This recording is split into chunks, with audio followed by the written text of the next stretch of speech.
Could you quickly tell us about yourself so that our audience knows Yeah. who you are? Yes, my name is Zoë Demoustier. I'm a dancer and choreographer, and I work for a company in Brussels, Ultima Vez. And you are here for a performance. What's it called? The piece is called What Remains, and we perform it tomorrow in Roeselare. And it's a piece with a group of 10 dancers. The youngest is 5 and the oldest is 75. So it's like 70 years in between them. So it's really like an intergenerational piece. Yeah, multi-generational. That was a process. It sounded like a little bit messy, if I may say so. But how did you manage that, the youngest to the oldest, and what's the work process like?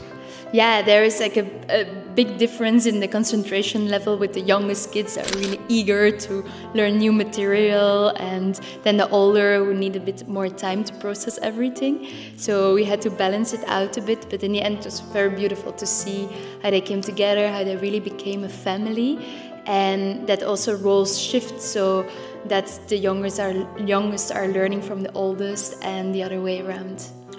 How did the kids approach it, and how did the more elderly people approach it? What was the difference? Yes, so I think the older people sometimes want to understand more what we are doing and what we want to say with the material. I think also for me, the body can really speak, and it's important for me to tell a story, to tell a narrative. While with the kids, we sometimes work more from qualities or from games, more than from a narrative or a dramaturgy. So I think it's a different proposition. Yeah. Yeah. Were the kids they want something new all the time, and the older ones wanted more time to rehearse? Is that true? Yeah. That's really the kids want to go on all the time and get new stuff, and they're easily bored.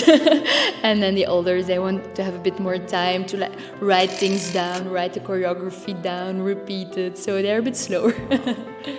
Zoe, you just also told me that you have more people from your family involved. How was that as an experience? Do you do that often? Yeah, I do that often. So I have a very creative family. My brother and my sister, they're both dancers. And my mother, she made the costumes for the show. My father filmed the show. He's a cameraman. So it's like a very creative family. And sometimes, of course, it's a bit... it's also difficult. You must probably know. So working with your partner. No, tell me.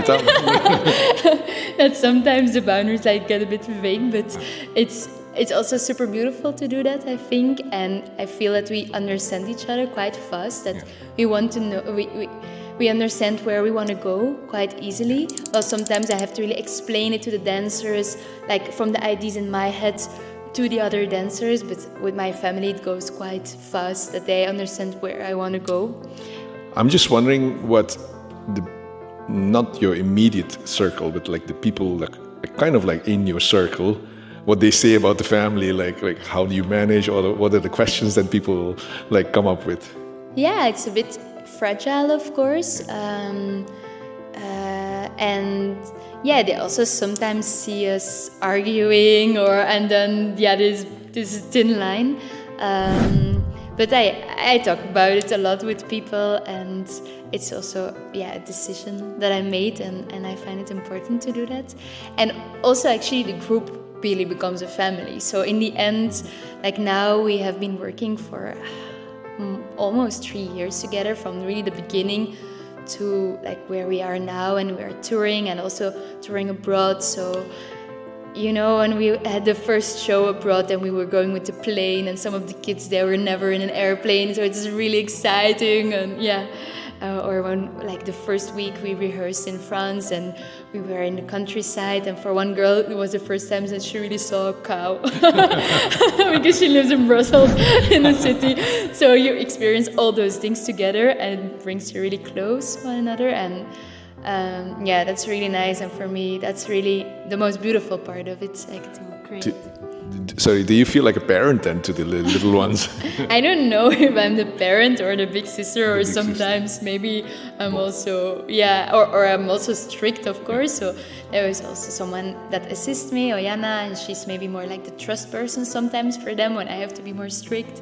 But then there are other moments that I can also go like be a bit crazy with them and have fun together. So it's to find these different roles, but they know when we have a show that before the show I will be a bit strict, and when we have to prepare everything and I have to like give tasks to the whole team and also the technical team, because there are of course many people behind.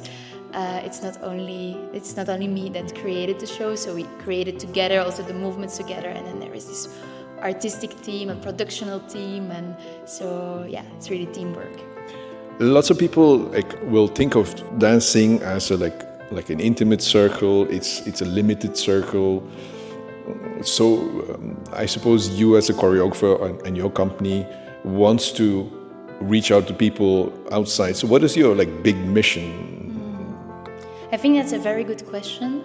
I think it's a pity that we sometimes see dance as something difficult, while I think we all dance in our lives, and also on important moments like with weddings or other rituals, or maybe at parties, or people in their home or in their shower, or it's something usually that feels quite easy, and especially when we're a child, and then we start maybe to lose that, and we try to understand it, but it's not always important to understand it.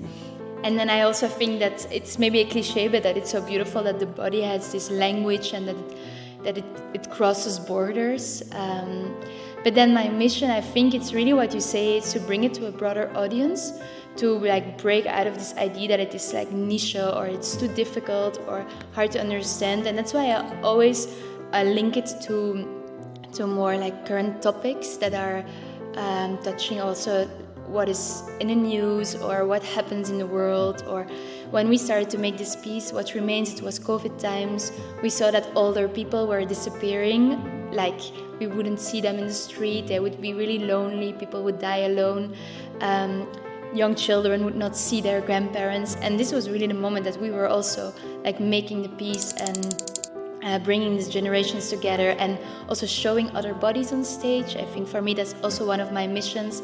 You have, of course, like the perfect dancer body, which is also beautiful to look at, but I think all the bodies are beautiful to look at. And yeah, we don't see so often older bodies on stage. And it's a pity when you're a dancer that you have to think that you will be retired when you're 30. So it means I have maybe a few more months.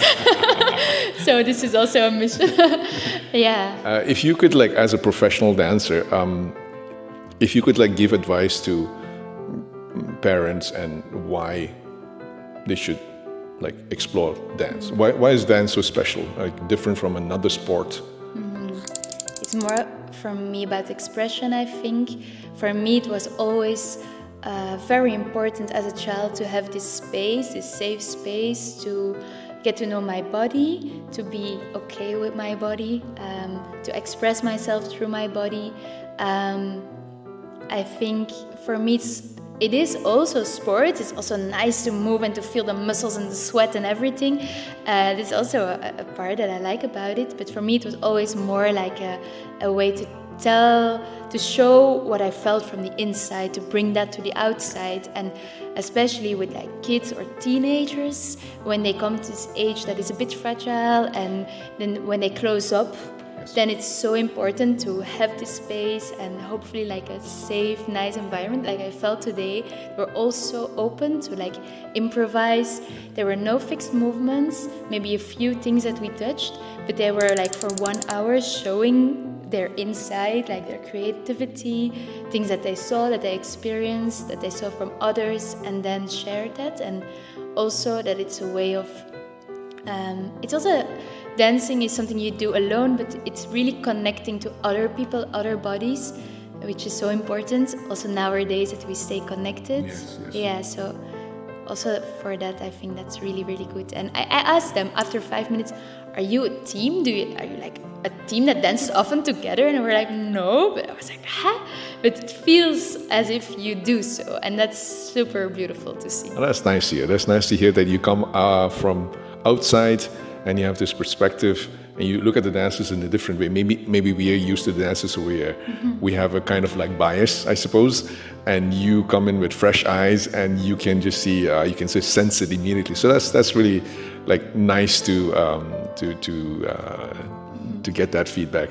Okay, thank you so much, Zoe, and I wish you all the best. Thanks.